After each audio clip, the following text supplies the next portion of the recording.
This was made from the Edison Studios. It was made in their Bronx studios. This was directed by J. Surly Dowley. Dowley. It is what's considered a one-reeler, about 12 minutes or so, right? And it is what they even say in the first title card, a liberal adaptation. It is not. They sort of just make up a bunch of shit. It came out in 1910. I did like the first title card. One of the title cards was Frankenstein Goes to College, which made me think of Frankenstein, that was like an 80s movie. Frankenstein Goes to College was like beer pong good and like smashing things. I'm disappointed that didn't happen. This is an interesting way to take it, and this obviously film was very different back then, and this was actually not very popular at all. But basically, Frankenstein Goes to College says, I think 2 years into college, he's like, oh man, you know what I need to do? I need to create life. And like, okay, a lot of this is one single shot. This is very early film, and this is before there were features, really. James Searle Dawley also directed the very first Christmas Carol adaptation on film also. So yeah, this guy 2 years in wants to make life because he's Frankenstein and stuff. So he decides to basically, in a stew pot, he puts a bunch of chemicals in there and the monster shows up. How they did this, they actually do this in a cool way where they basically like melted down the skeleton and burned it down in reverse. And so he comes, they kind of reverse the footage. It looks really actually cool.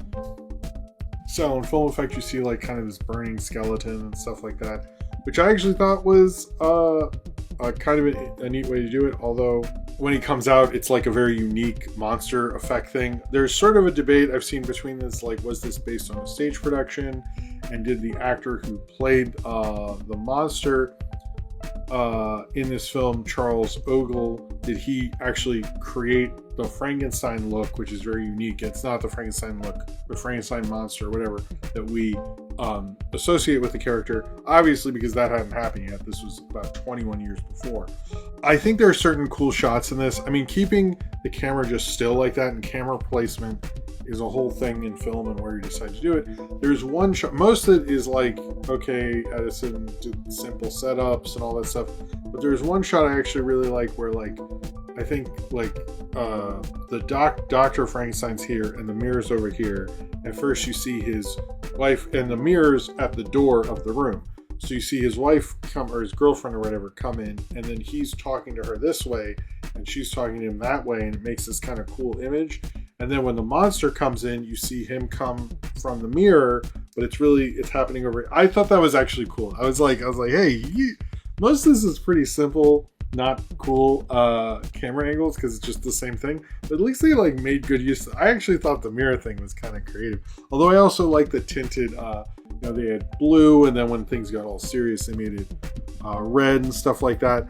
I mean, it was very quick. It's very silly. I like the Dr. Frankenstein's like pretty irresponsible and stupid, but also his dad had a sick pipe in that one part. The version of the monster, or Prometheus or whatever, is like sort of a homeless vagabond sort of thing, which I don't really get what he's doing with this. They always make him look like crazy with the hair and stuff like that, but it very much makes him look like a monster.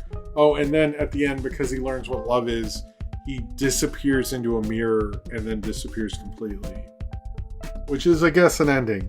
It's, I did like this as a silent film and as a just kind of quick little riff on Frankenstein. They were making so many movies back. They make like a ton of movies that it did feel like they're like, I don't know, we can't like be reading this whole book here. Doesn't he die at some point? And then they move on and whatever. This film was actually lost for a very long time. It kind of came out in 1910. Most of the time they would just return the film and burn it for the silver or whatever they could get from burning the film footage, which is really nice of people who made movies. They were like, I don't know, there's no way to make money from these for all time, so who cares? Actually, nobody found out about it until about 1963. There was I keep hearing there was some interest around the 31 version, or people would remember it, but I'm like, I don't think they did, because it wasn't very popular. It only found out because someone found a picture of the Frankenstein or the monster in this on an older film magazine. That's how it was discovered. But in the 60s, someone who had it in their film collection, this eccentric guy, and then he actually let the BBC have clips from it, and showed the clips of this showed up in various places, and then it started actually screening in the 1990s. And I'm actually serious about this, like silent film really had a rejuvenation when it came to DVD, and this film didn't actually come out on DVD and on home video in its total form until 2003. So it was really unavailable until then. So it really went through this whole cycle of like, it's probably more available now than it was in 1910, because you had the DVD.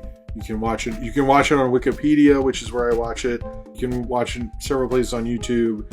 It's very available now, but it used to, I think probably more people have seen it now than saw it then. I think it's like kind of a fun little riff. I think it's like Edison, they filmed stuff pretty quickly. I'm sure they didn't spend too long doing this. It did seem like the director of this was actually like, he was involved in sets, building Surly Dowley, I think, building sets, building all these things. He's very involved in making it.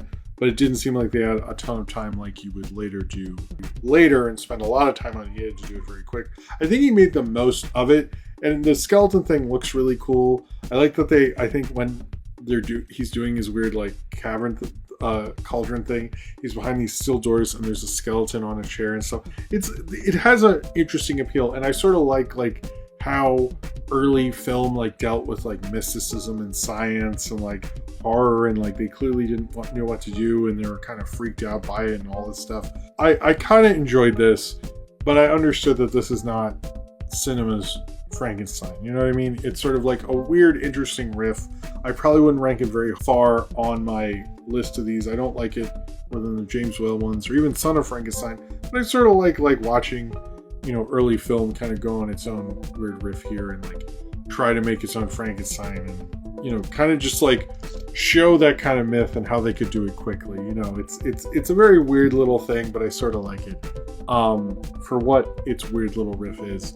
And I enjoyed watching it, but I think you have to understand that this is obviously not the most famous one. Just because you're first doesn't mean you're best, and I think that's true for here, but it was a lot more limited technology, a lot more limited camera angles, and they were learning a lot. And I think that shot with the mirror is still pretty cool. It's kind of a weird way to take Frankenstein if you read the book real quickly and then made a movie quick too.